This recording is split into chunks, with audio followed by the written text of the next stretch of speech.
Dry denting 3 पीसों पे की है, वो भी नहीं पता चल रहा कि कहाँ-कहाँ से ड्राई डेंटिंग हुई है। और ये बोनट का काम हुआ है इसमें माशाल्लाह बहुत मज़ीद बहुत बेहतरी आई है। कहीं से पता नहीं चल रहा, बहुत अच्छा काम हुआ है और मेरी पूरी फुल तसल्ली है।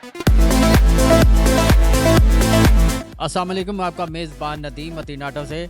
जैसे कि रोज़ाना हम नई से नई जो गाड़ियों का काम है आपको दिखा रहे हैं, नई से नई तकनीक और नई से नए काम करके दिखा रहे हैं। इसी तरह ये हमारे पास भाई आए हैं, अकमल भाई। इनकी गाड़ी के साथ क्या हुआ इनकी ज़ुबानी सुनते हैं। अस्सलाम वालेकुम अकमल भाई। वालेकुम अस्सलाम नदीम भाई। ये ज़रा बताइएगा आपकी गाड़ी को क्या क्या हुआ था?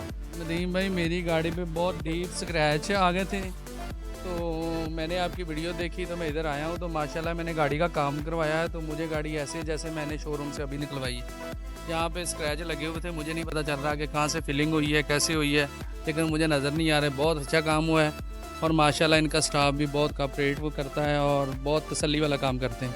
ड्राई डेंटिंग 3 पीसों पे की है, वो भी नहीं पता चल रहा कि कहाँ-कहाँ से ड्राई डेंटिंग हुई है। और ये बोनट का काम हुआ है इसमें माशाल्लाह बहुत मज़ीद बहुत बेहतरी आई है। कहीं से पता नहीं चल रहा, बहुत अच्छा काम हुआ है और मेरी पूरी फुल तसल्ली है। ये नाज़रीन, ये देखिए हमारे पास जो भाई आए हैं अकमल भाई, ये कह रहे हैं कि हमारा जो काम हुआ है बिल्कुल तसल्ली बख्श हुआ है। और ये इसी तरह हम अल्हम्दुलिल्लाह लेके लोगों को साथ चल रहे हैं। जो भाई हमारे हैं, कस्टमर हमारे पास आते हैं, उनका काम अच्छे से अच्छा करके दे रहे हैं। ये भाई फैसलाबाद से आए हैं, ठीक है। तो ये देखा जाए तो फैसलाबाद में भी कितने वर्कशॉप हैं, वो उधर से भी करवा सकते हैं, लेकिन अल्हम्दुलिल्लाह ये लाहौर मतीन ऑटो पे आए हैं, इन्होंने काम करवाया। ये कहते हैं हमारा काम बिल्कुल तसल्ली बख्श है। इसके साथ हमें इजाज़त दीजिएगा। अल्लाह हाफिज़।